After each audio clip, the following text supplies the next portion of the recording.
बात करने के लिए लॉगिन करें www.astrotak.com। साल के अंतिम चंद्र ग्रहण की बात करें तो ये वर्ष का अंतिम चंद्र ग्रहण है और इसकी विशेषता ये है कि ये पूर्ण चंद्र ग्रहण है। ये मध्य दोपहर में 8 तारीख को 8 नवंबर को मध्य दोपहर में है। 1:32 पर इसकी शुरुआत हो रही है। 8 नवंबर मध्य दोपहर 1:32 पर इसका आरंभ है। लेकिन भारत में चूंकि उस समय दोपहर होगा, इसलिए भारत में इसका दर्शन होगा चंद्रमा के उदय के साथ, यानी लगभग शाम को 5:30 बजे के आसपास से भारतवर्ष में इसका दर्शन संभव है। यह पूर्ण चंद्र ग्रहण शाम को 7:26 पर समाप्त हो रहा है, यानी इसकी समाप्ति है 8 नवंबर को शाम को 7:26 तक। अब चूंकि यह ग्रहण दर्शनीय है, दिखाई देगा, इसलिए इसका सूतक भी लगेगा। चंद्र ग्रहण के सूतक का आरंभ जो है वो 8 नवंबर को है प्रातः 9:21 पर और सूतक काल की जो समाप्ति है वो है 8 नवंबर को शाम को 6:18 पर। अब इसमें दो बातें समझिए। पहली बात यह है कि ये चंद्र ग्रहण दोपहर में तो शुरू होगा, लेकिन भारतवर्ष में इसके दर्शन शाम को कुछ समय के लिए होंगे चंद्रमा के उदय के साथ। पहली बात। दूसरी बात यह है कि जब सूतक लगता है तो वो 12 घंटे पहले लग जाता है ग्रहण के, तो लगभग उस समय से सूतक लग जाएगा, मंदिरों के पट बंद हो जाएंगे, शुभ और मंगल कार्य फिलहाल रोक दिए जाएंगे। अगर हम ज्योतिषीय नजरिए से देखें, ज्योतिष से इसको समझें, तो ये ग्रहण है मेष राशि और भरणी नक्षत्र में। भचक्र की पहली राशि मेष और दूसरा नक्षत्र भरणी। भरणी नक्षत्र और मेष राशि में यह ग्रहण है। अब मेष राशि में यह ग्रहण है, इसका मतलब यह नहीं है कि बाकी राशियों पर इसका प्रभाव नहीं होगा। अलग अलग राशियों पर इस ग्रहण के प्रभाव दिखाई देंगे और सामान्यतः इस ग्रहण का प्रभाव अगले 15 दिन से अगले 1 महीने तक अलग अलग राशियों पर दिखाई देगा। अब ऐसा माना जाता है कि चंद्र ग्रहण जिन जिन जगहों पर दिखाई देता है वहां पर उसके प्रभाव थोड़े ज्यादा होते हैं। वैसे देखिए, ग्रहण कहीं भी लगेगा, दिखे या न दिखे, आपके जीवन पर असर डालेगा, क्योंकि चंद्रमा या सूर्य जिसका भी ग्रहण है वो तो प्रभावित होंगे ही, तो आप भी इससे प्रभावित होंगे। अब चंद्र ग्रहण किन किन जगहों पर दिखाई देगा ये भी जान लेते हैं। देखिए, ये जो ग्रहण है पूर्ण चंद्र ग्रहण, ये उत्तरी पूर्वी यूरोप में, ऑस्ट्रेलिया में, प्रशांत महासागर में और हिंद महासागर में दर्शनीय है। इन जगहों पर इस ग्रहण के दर्शन हो रहे हैं। भारत में जो पूर्ण ग्रहण है वो केवल पूर्वी भागों में दिखाई देगा, केवल भारत के जो ईस्टर्न के इलाके हैं वहां दिखाई देगा। और जो आंशिक ग्रहण है जो शाम को दिखेगा भारत में, वास्तव में ये आंशिक हिस्सा इस ग्रहण का भारत के अधिकांश हिस्सों में दिखाई देगा, इसीलिए भारत पर इस ग्रहण के ज्यादा प्रभाव पड़ेंगे। कोलकाता, पटना, सिलीगुड़ी, रांची और गुवाहाटी में पूर्ण चंद्र ग्रहण के दर्शन हो सकेंगे। अब जैसा पहले बताया कि भारत के अधिकतम जगहों पर या तो यह ग्रहण पूर्ण रूप में दिखेगा या तो यह ग्रहण आंशिक रूप में दिखेगा, इसलिए भारतवर्ष पर इस ग्रहण का गहरा प्रभाव पड़ेगा। और अगले 15 दिन से लेकर के 1 महीने के बीच में इस ग्रहण की ज्यादा भूमिका लोगों के जीवन में दिखाई देगी। देश दुनिया पर, लोगों पर और अलग अलग राशियों पर इस ग्रहण के प्रभाव पड़ेंगे। अब चूंकि इस ग्रहण में सूतक के नियम लागू होंगे, इसीलिए इस ग्रहण में सावधानियों का पालन करना होगा। ग्रहण काल का थोड़ा ध्यान रखना होगा। किन बातों का ध्यान रखना होगा? दर्शन के हिसाब से अगर हम देखें, भारतवर्ष में ग्रहण के दर्शन कब होंगे, तो उस हिसाब से शाम के 5:31 से शाम के 6:18 तक ही वास्तविक ग्रहण काल है। शाम 5:31 से शाम को 6:18 तक वास्तविक ग्रहण काल है। इस काल में प्रयास करना चाहिए कि आप कोई आहार ग्रहण ना करें, कोई भोजन ग्रहण ना करें, कोई आहार ना खाएं।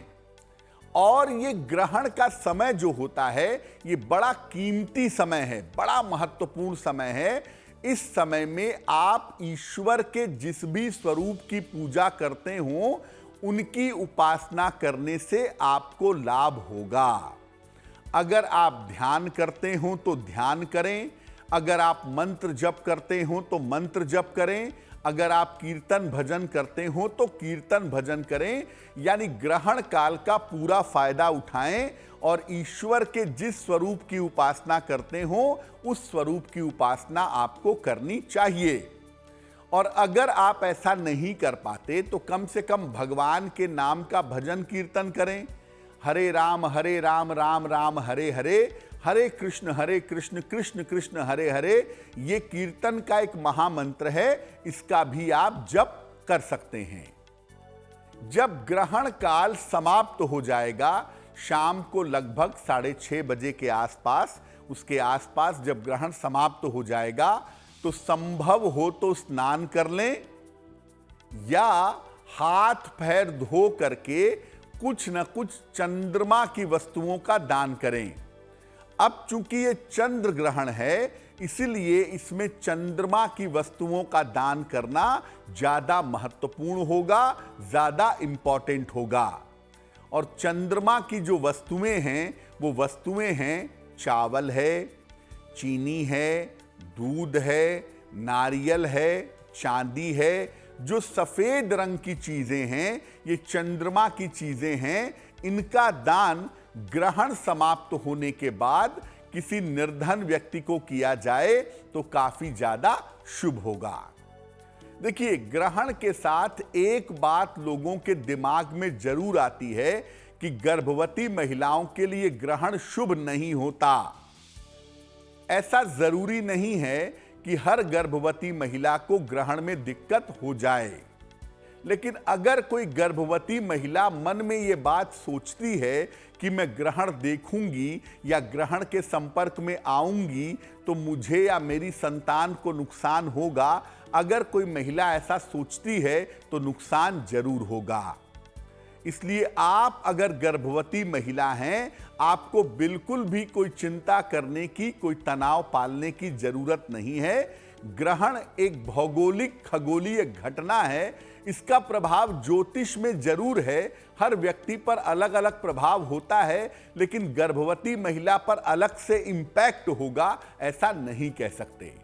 हाँ, ये जरूर है कि गर्भवती महिला चंद्रमा से ज्यादा प्रभावित होती हैं। इसीलिए ये कहा जाएगा कि जो गर्भवती महिला हैं, वो ग्रहण के समय में भगवान कृष्ण की उपासना करें। ओम क्लीं कृष्णाय नमः, ओम क्लीं कृष्णाय नमः। इस मंत्र का ग्रहण काल में गर्भवती महिलाओं को अधिक से अधिक जप करना चाहिए। ऐसा जप करना उनके लिए और उनकी संतान के लिए शुभ होगा। ग्रहण के जो नियम हैं, ये बीमारों पर, वृद्धों पर और बच्चों पर लागू नहीं होते। यानी अगर कोई व्यक्ति बीमार है, स्वास्थ्य बहुत खराब है, तो वो ग्रहण काल में खाना खा सकता है। अगर कोई बुजुर्ग है या कोई छोटा बच्चा है, आप छोटे बच्चे को नहीं रोक सकते कि वो कुछ ना खाए। तो अगर वो खाना चाहता है तो खा ले। सिर्फ मैं ये कहूंगा कि जो भोजन आपने पकाया है उन भोजन में और पानी में तुलसी के पत्ते डाल दीजिएगा। तुलसी के पत्ते भोजन में और पानी में डाल दीजिएगा। इसको ग्रहण करने से ग्रहण के दुष्प्रभाव नहीं होंगे। लेकिन कोशिश करिए कि अगर आप स्वस्थ व्यक्ति हैं, अगर आपको कोई दिक्कत नहीं है, तो आप ग्रहण काल में आहार ग्रहण मत करिए। अब आपको बताते हैं कि इस ग्रहण का दुनिया की अलग अलग चीजों पर कैसा प्रभाव पड़ेगा। व्यापार पर कैसा प्रभाव होगा, लोगों के जीवन पर कैसा प्रभाव होगा, देश और दुनिया पर कैसा प्रभाव होगा। सबसे पहले अब ये जानते हैं कि इस ग्रहण का देश पर और जनता पर कैसा प्रभाव पड़ेगा। देखिए, लोगों में विद्वेष बढ़ेगा, लोगों के बीच में झगड़े बढ़ेंगे, लोगों के बीच में तनाव बढ़ने की संभावना हो सकती है। पड़ोसी देशों के साथ तनाव बढ़ सकता है, खास तौर से जो देश पूर्वी इलाकों से आते हैं जैसे चाइना है, वहां से तनाव बढ़ने की संभावना हो सकती है। महंगाई और भ्रष्टाचार की समस्या बढ़ेगी, महंगाई भी बढ़ेगी और भ्रष्टाचार भी बढ़ेगा। बहुत सारे लोग भ्रष्टाचार में पकड़े जाएंगे और बहुत सारे लोग भ्रष्टाचार में जेल की यात्रा भी करेंगे। समुद्र तटीय जो इलाके हैं, जो समुद्र के किनारे के इलाके हैं, जैसे उड़ीसा का है, महाराष्ट्र का समुद्र तटीय इलाका है, गुजरात का समुद्र तटीय इलाका है, यहां पर आपदा आ सकती है, यहां पर प्राकृतिक दिक्कतें हो सकती हैं। कोई अग्नि से संबंधित या वायुयान से संबंधित बड़ी दुर्घटना घट सकती है, जिसका ध्यान रखना होगा। अगले 1 महीने तक अग्नि से संबंधित समस्या हो सकती है, या कोई प्लेन क्रैश हो सकता है, कोई वायुयान दुर्घटना हो सकती है। अगले 1 महीने तक ये संभावनाएं दिखाई दे रही हैं। मेष राशि में ये ग्रहण है और मेष तुला का एक्सिस प्रभावित हो रहा है। मेष राशि अग्नि की राशि है, इसलिए फायर से संबंधित दिक्कत होने की, झगड़े लड़ाई होने की, युद्ध होने की, वायलेंस यानी हिंसा होने की संभावनाएं बढ़ेंगी, क्योंकि फायर की राशि इस ग्रहण से प्रभावित हो रही है। अब ये जानते हैं कि व्यापार पर, लोगों के कारोबार पर, बिजनेस पर इस ग्रहण का अगले 1 महीने तक कैसा प्रभाव पड़ेगा। देखिए, कारोबार में बड़े उतार चढ़ाव की संभावना बनेगी। लोगों को, सामान्य जो कारोबारी हैं, सामान्य जो व्यापार करने वाले हैं, इनके कारोबार में भी बड़ा उतार चढ़ाव होगा। शेयर बाजार और कीमती धातु के जो व्यापारी हैं वो सावधान रहें। शेयर बाजार क्रैश कर सकता है, शेयर बाजार एकदम से नीचे आ सकता है, और जो कीमती धातुओं के मूल्य हैं या तो एकदम से बढ़ सकते हैं या तो एकदम से घट सकते हैं। इसीलिए शेयर बाजार के जो व्यापारी हैं, जो लोग शेयर बाजार में इन्वेस्टमेंट करते हैं या कीमती धातुओं से, सोने चांदी आदि से संबंध रखते हैं, उनको सावधानी रखना जरूरी होगा। देखिए, अगर आप इस समय कोई लोन लेने जा रहे हैं, इस समय अगर आप कोई कर्जा लेने जा रहे हैं, तो कर्ज के लेन देन में सावधानी रखिएगा। अगर आप कोई कर्जा लेंगे तो इस समय कर्ज के लेन देन में बहुत सोचिएगा, बहुत विचारिएगा। अगर कर्जा लेना ही है, 1 महीने इसको टाल सकें तो ज्यादा बेहतर होगा। और साझेदारी के मामले में सतर्कता बरतना आवश्यक होगा। जो लोग पार्टनरशिप में व्यवसाय करते हैं, जो लोग साझेदारी में व्यापार करते हैं, उन्हें अलर्ट रहना होगा, उन्हें सावधान रहना होगा। तो देखिए, कारोबार के मामले में भी इस ग्रहण का गहरा असर आने वाले समय में दिखाई दे रहा है, जिसको देख लेना चाहिए और समझ लेना चाहिए। सूर्य ग्रहण की बात हो या चंद्र ग्रहण की बात हो, दोनों ही ग्रहों को हम राजसी ग्रह कहते हैं, रॉयल प्लेनेट कहते हैं। तो जब ये राजसी ग्रह हैं तो राज्य पर, राजनीति पर और राजनेताओं पर असर जरूर डालते हैं। तो इस चंद्र ग्रहण का राजनीति पर और राजनेताओं पर क्या असर होगा वो भी जान लेते हैं। राजनीति में रिश्ते टूटेंगे भी और जुड़ेंगे भी। लोग अपनी पार्टियां बदलेंगे, नई पार्टियों में जाएंगे, नई जगह निष्ठा निभाएंगे, ऐसा हो सकता है। जहां जहां जो पार्टी सत्ता में है, बहुत सारे राज्यों के चुनाव होने की संभावना भी बन रही है इस चंद्र ग्रहण की परछाई में। तो जहां जहां पर जो पार्टी सत्ता में है उसे वहां पर नुकसान हो सकता है, इसलिए सत्तारूढ़ पार्टी को बहुत सावधानी रखनी होगी। किसी बड़े राजनेता के साथ कोई दुर्घटना घट सकती है, खास तौर से जिन राजनेताओं की कुंडली में राहु चंद्रमा या राहु सूर्य का एक्सिस है, ऐसे राजनेताओं को बहुत ध्यान रखना होगा।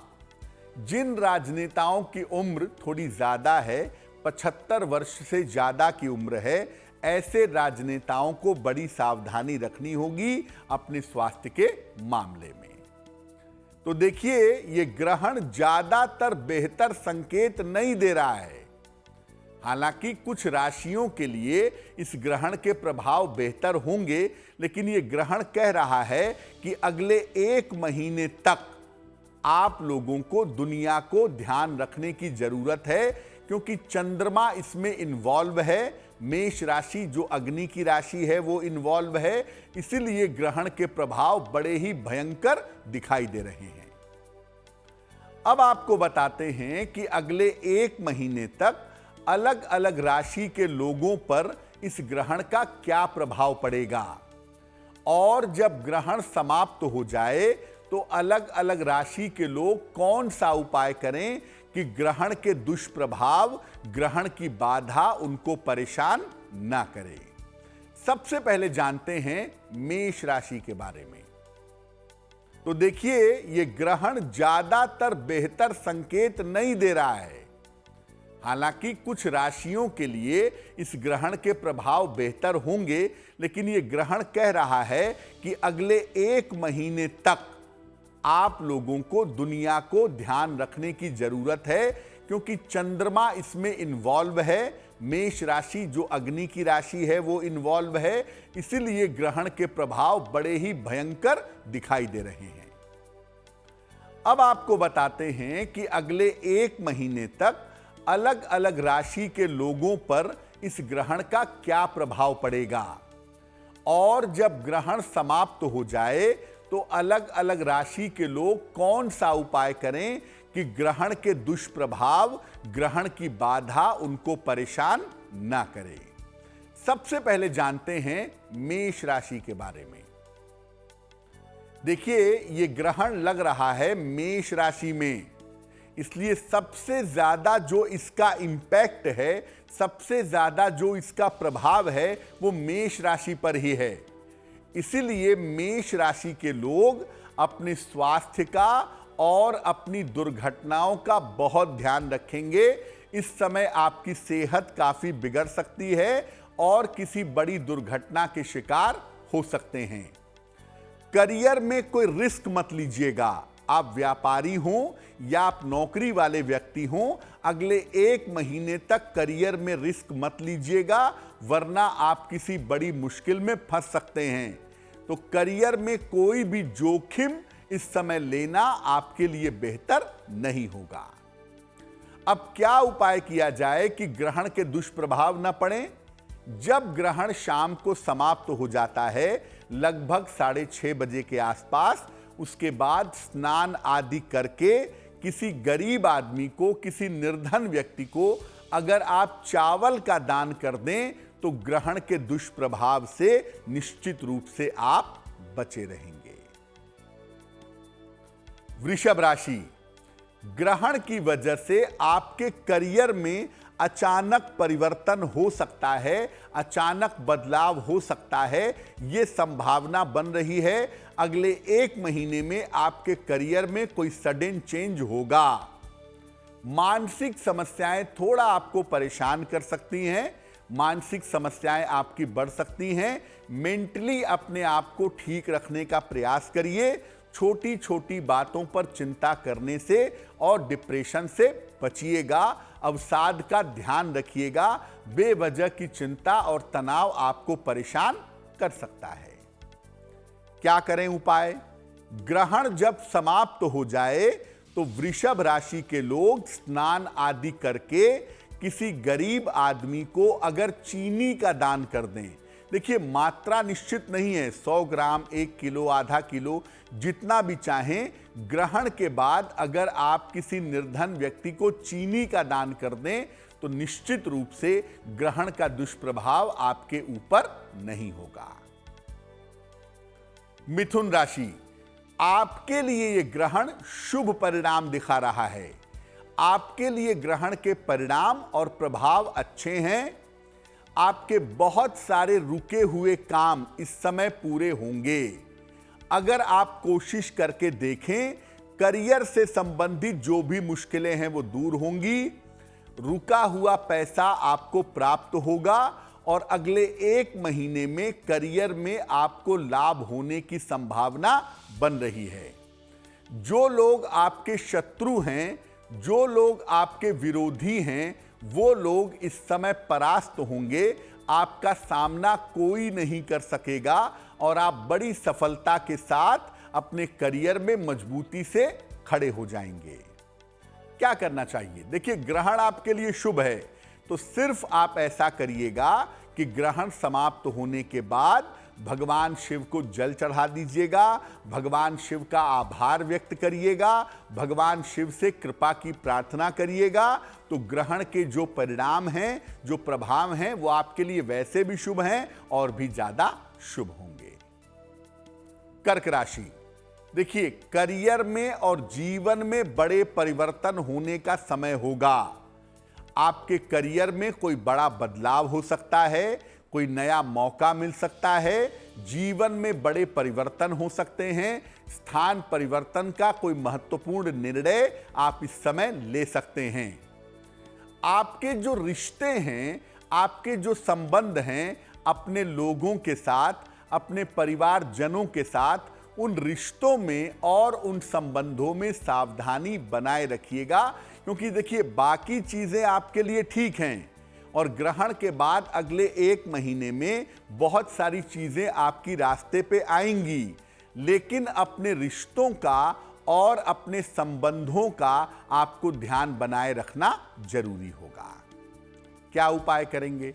ग्रहण समाप्त हो जाने के बाद स्नान करके अगर आप किसी निर्धन व्यक्ति को दूध का दान कर दें तो ग्रहण के प्रभाव आपके लिए शुभ होंगे।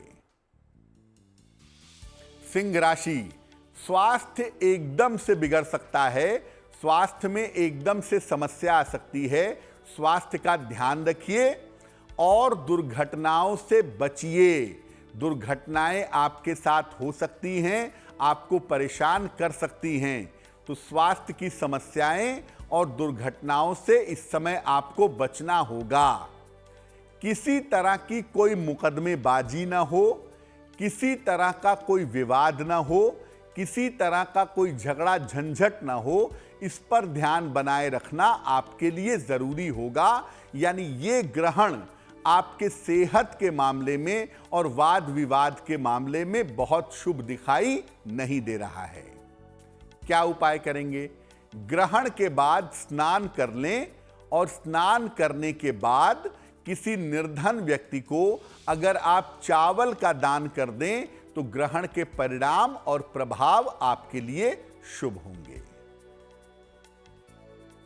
कन्या राशि, दुर्घटनाएं हो सकती हैं और स्वास्थ्य की गंभीर समस्या हो सकती है।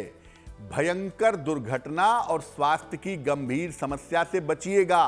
अब ऐसा जरूरी नहीं है कि दुर्घटना वाहन से ही हो, घर में भी हो सकती है, फिसल के गिर भी सकते हैं। तो तो दुर्घटनाओं से और स्वास्थ्य की गंभीर समस्याओं से कन्या वालों को बचना है। और अपने करियर में किसी भी तरह की लापरवाही मत करिएगा, वरना नौकरी आपकी जा सकती है, नौकरी में दिक्कतें हो सकती हैं। करियर में किसी तरह की लापरवाही ना करें। ग्रहण के प्रभाव आपके लिए विशेष निगेटिव दिखाई देते हैं, बहुत ध्यान रखिएगा। क्या करेंगे? ग्रहण के बाद एक नारियल अपने हाथ में लीजिएगा, अपने सर से 3 बार या 5 बार क्लॉकवाइज या एंटी क्लॉकवाइज घुमा लीजिएगा और इस नारियल को जल में प्रवाहित कर दीजिएगा। अगर आप ऐसा कर लेते हैं तो ग्रहण के बड़े दुष्प्रभावों से, बड़ी समस्याओं से सुरक्षित बने रहेंगे। तुला राशि, आपको अपने वैवाहिक जीवन का बहुत ध्यान रखना है। वैवाहिक जीवन में बेवजह का शक, बेवजह का वहम, बेवजह के विवाद आपको परेशान कर सकते हैं, इसलिए वैवाहिक जीवन का बहुत ध्यान रखिएगा। इस समय आपको पेट की समस्या परेशान कर सकती है और बेवजह अपयश के शिकार हो सकते हैं। बेवजह अपयश आपको हो सकता है, सावधान रहिएगा। ग्रहण के बाद अगर आप चीनी का दान करें, किसी निर्धन व्यक्ति को ग्रहण समाप्त होने के बाद आप स्नान कर लें और किसी निर्धन व्यक्ति को अगर थोड़े से चीनी का आप दान कर दें तो ग्रहण के प्रभाव, ग्रहण के परिणाम आपके लिए बेहतर हो जाएंगे। वृश्चिक राशि, आपके लिए भी ग्रहण के परिणाम शुभ हैं और ये परिणाम कहते हैं कि आपको करियर में कोई अचानक सफलता मिल सकती है, कोई आकस्मिक सफलता मिलने की संभावना बनती है। रुके हुए बहुत सारे काम इस समय बन सकते हैं। अगर कोई मुकदमा है, कोई डिस्प्यूट है, कोई बड़ा काम करना चाहते हैं तो ये तमाम काम इस समय आपके बन जाएंगे। यानी अगले 1 महीने का अगर आप सही इस्तेमाल करें तो आपको बहुत सारे लाभ हो सकते हैं। क्या करेंगे? ग्रहण के बाद भगवान शिव की उपासना करिएगा, उनका आभार व्यक्त करिएगा, उनको नमस्कार करिएगा ताकि उनकी कृपा से ग्रहण आपके लिए शुभता वाला बना रहे। धनु राशि, अपयश और विवाद की संभावना बन सकती है। किसी प्रेम मोहब्बत के चक्कर में या किसी प्रेम आदि के चक्कर में आपको अपयश मिल सकता है। बेवजह के विवाद हो सकते हैं, ध्यान रखिएगा। ऑफिस में बहुत सावधान रहिएगा। संतान को लेकर के चिंताएं भी हो सकती हैं और संतान पक्ष की तरफ से आपको कष्ट भी मिल सकता है। इस समय संतान पक्ष पर विशेष ध्यान अगले 1 महीने तक बनाए रखेंगे। धनु राशि वालों को मैं कहूंगा कि इस 1 महीने में सबसे अच्छा तरीका यह है कि आप शांति बनाए रखें ताकि ग्रहण आपके लिए बुरा ना हो। और जब ग्रहण समाप्त हो जाए, किसी निर्धन व्यक्ति को अगर आप चावल का दान कर दें तो निश्चित रूप से ग्रहण के दुष्प्रभाव आपको परेशान नहीं करेंगे। मकर राशि, अपनी माता के स्वास्थ्य का बहुत ध्यान दीजिएगा। आपके घर में जो स्त्रियां हैं, आपकी बेटी हैं, आपकी पत्नी हैं, आपकी बहन हैं, आपकी मां हैं, इनके स्वास्थ्य का ध्यान रखना इस समय बहुत जरूरी होगा। नौकरी के मामले में कोई भी ऐसा काम मत करिएगा, करियर के मामले में कोई भी ऐसा रिस्क मत लीजिएगा कि आपके नौकरी और करियर में संकट पैदा हो जाए। आपकी नौकरी और करियर में संकट आ सकता है, सावधान रहना आपके लिए जरूरी होगा। अगले 1 महीने तक लापरवाही बिल्कुल मत करिएगा। ग्रहण के बाद किसी निर्धन व्यक्ति को अगर आप दूध का दान कर दें और मन ही मन प्रार्थना कर लें तो निश्चित रूप से ग्रहण के दुष्प्रभाव आपके ऊपर नहीं पड़ेंगे। ग्रहण का नकारात्मक इंपैक्ट आपके ऊपर नहीं रहेगा। कुंभ राशि, कुंभ राशि वालों के लिए भी ग्रहण के प्रभाव और परिणाम शुभ हैं। करियर में बड़ी सफलता के योग आपके लिए बन रहे हैं। कोई ऐसा मौका, कोई ऐसी सफलता इस समय मिल सकती है जिसके लिए आप बहुत दिनों से प्रयास कर रहे थे। करियर में बड़ी सफलता आ सकती है और इस समय धन का, संपत्ति का लाभ भी आपको हो सकता है। प्रॉपर्टी का फायदा होना, पैसे का फायदा होना आपके लिए संभावित दिखाई दे रहा है। तो देखिए, कुंभ वालों के लिए ग्रहण बहुत अच्छा है। अगले 1 महीने का पूरा इस्तेमाल करिए ताकि इस ग्रहण का पूरा लाभ आप उठा सकें। ग्रहण के बाद भगवान शिव को जल चढ़ा दें, भगवान शिव के सामने बैठ करके प्रार्थना करें, भगवान शिव की उपासना करें, आपके लिए बहुत अच्छा रहेगा। उनका आभार व्यक्त करें ताकि उनकी कृपा से ग्रहण आपके लिए और भी शुभ बना रहे। मीन राशि, धन संबंधी मामलों में बड़ी सावधानी रखिएगा। अगर कहीं पर पैसा लगाने जा रहे हैं, कहीं पर पैसे का इन्वेस्टमेंट करने जा रहे हैं, किसी को पैसा देने जा रहे हैं, तो अलर्ट हो जाइए, क्योंकि अगर आप लापरवाही करेंगे तो आपका पैसा डूब जाएगा। पेट और कारोबार की समस्याएं भी आपको परेशान कर सकती हैं। अपने डाइजेशन का बहुत ध्यान रखिएगा और अपने कारोबार के मामलों का बहुत ध्यान रखिएगा, क्योंकि पेट के मामले में और कारोबार के मामले में आपको दिक्कतें हो सकती हैं। क्या करना चाहिए? ग्रहण के बाद दूध का दान करिएगा। जब ग्रहण समाप्त हो जाए तो स्नान आदि करके दूध का दान किसी निर्धन व्यक्ति को करिएगा। ग्रहण के दुष्प्रभाव आपको परेशान नहीं करेंगे। ग्रहण के साथ 2 बातें समझना आपके लिए और भी जरूरी है। एक, आप ग्रहण के दौरान क्या करेंगे, जब ग्रहण चलेगा उस समय का फायदा कैसे उठाएंगे, और दूसरा, ग्रहण के पश्चात क्या करेंगे। एक मन में लोगों के सवाल पैदा होता है कि क्या ग्रहण के बाद अपने घर के मंदिर की सफाई की जाए, अपने घर के मंदिर की धुलाई की जाए, उसके बाद पूजा की जाए, ऐसा किया जाए क्या? पहले बताते हैं कि ग्रहण के दौरान क्या करें। देखिए, ग्रहण का एक मतलब होता है एक्सेप्ट करना, स्वीकार करना।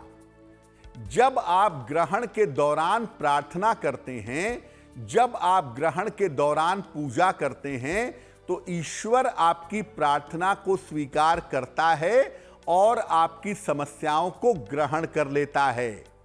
इसीलिए ग्रहण के दौरान अगर आप पूजा पाठ करेंगे, पूजा उपासना करेंगे, तो ईश्वर आपकी समस्याओं को ग्रहण कर लेंगे। क्या करेंगे?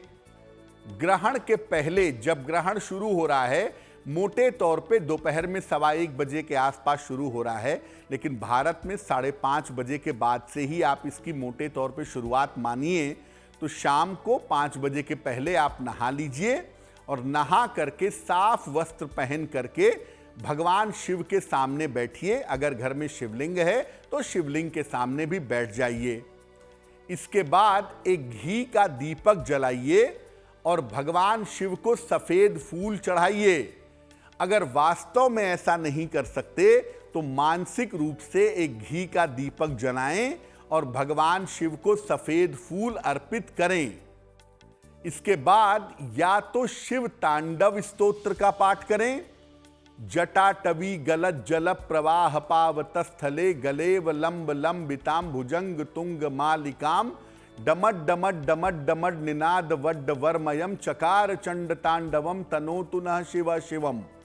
शिव तांडव स्तोत्र का पाठ करें या ओम चंद्रशेखराय नमः, ओम चंद्रशेखराय नमः इस मंत्र का जप करें। और कोई मंत्र नहीं जप पाते तो कम से कम नमः शिवाय का अधिक से अधिक जप करें। चंद्र ग्रहण के समय में नमः शिवाय का जप करना भी बहुत अच्छा होगा। और चंद्रमा नियंत्रित होते हैं भगवान शिव से, इसलिए भगवान शिव की पूजा अगर आप चंद्र ग्रहण के समय में करके प्रार्थना करते हैं तो वो प्रार्थना आपकी स्वीकार होगी, वो प्रार्थना आपकी एक्सेप्ट होगी। साथ ही साथ आपके द्वारा की गई प्रार्थना की वजह से आपके जीवन की बाधाएं दूर हो जाएंगी। ये काम ग्रहण के दौरान ही करिएगा। शाम को लगभग 5:30 बजे से 6:30 बजे के बीच में आप भगवान शिव की अधिक से अधिक पूजा करिएगा और भगवान शिव से कृपा की प्रार्थना करिएगा। अब आप चाहें तो ग्रहण काल में अपने गुरु का मंत्र भी जप सकते हैं। जो लोग दीक्षित हैं, जिनको दीक्षा मिली हुई है, वो अपने गुरु का मंत्र जप सकते हैं, इष्ट मंत्र का जप कर सकते हैं। और अगर गुरु मंत्र और इष्ट मंत्र नहीं है तो भगवान शिव के मंत्र का जप करना भी इनके लिए अच्छा होगा। अब दूसरी बात, ग्रहण के बाद क्या करें? देखिए, ग्रहण के बाद ऐसा जरूरी नहीं है कि आप अपने मंदिरों की सफाई करें और मंदिरों को धोएं। ये नियम वहां लागू होते हैं जहां पर देवी देवता की मूर्तियां प्राण प्रतिष्ठित होती हैं। ज्योतिष में चंद्रमा को आयु और प्राण का मालिक मानते हैं। चंद्रमा और सूर्य का मतलब प्राण और मन। तो चंद्रमा सूर्य इन्वॉल्व होते हैं। तो जब मूर्तियों में प्राण प्रतिष्ठा होती है तो उनकी तरंगों पर असर पड़ जाता है, उनके वाइब्रेशन पर असर पड़ जाता है। इसीलिए कहा जाता है कि मंदिरों के कपाट बंद कर दिए जाएं। घर में अगर आपके प्राण प्रतिष्ठित मूर्ति है तब तो आप मंदिरों की सफाई करेंगे, अपने घर के पूरी अच्छी तरह से सफाई धुलाई करेंगे, पुनः उन्हें स्थापित करेंगे और पुनः पूजा करेंगे। लेकिन अगर प्राण प्रतिष्ठा घर की मूर्तियों की नहीं है, सामान्य रूप से आपने मूर्ति रखी है, सामान्य रूप से आपने चित्र रखा है, तो आप ग्रहण के बाद स्नान करके सामान्य रूप से पूजा स्थान में बैठ करके पूजा कर सकते हैं। और ग्रहण के बाद पुनः आप भगवान शिव की पूजा कर सकते हैं। ग्रहण के बाद चंद्रमा का मंत्र है ओम सोम सोमाय नमः, इस मंत्र का जप कर सकते हैं। ओम श्रांग श्रीं श्रौं सह चंद्रमसे नमः, इस मंत्र का जप कर सकते हैं। ये जप करने के बाद, ग्रहण के बाद आप प्रार्थना कर सकते हैं कि भगवान शिव की कृपा से आपके ऊपर ग्रहण का कोई दुष्प्रभाव ना पड़े। ये दूसरी बात हो गई। तीसरी बात यह है कि ग्रहण के बाद उपाय क्या किए जाएं। ग्रहण के बाद सबसे पहले आप नहाएंगे, भगवान शिव की पूजा करेंगे, चंद्रमा की पूजा करेंगे और उसके बाद चंद्रमा से संबंधित जो वस्तुएं हैं उनका दान करेंगे, जैसे चावल का, चीनी का, दूध का, नारियल का, चांदी का। अगर आप इसका दान किसी निर्धन व्यक्ति को ग्रहण के उपरांत कर देते हैं, ग्रहण के बाद कर देते हैं, तो निश्चित रूप से आप ये समझिए कि ग्रहण का दुष्प्रभाव आपके ऊपर उतना ज्यादा नहीं पड़ेगा।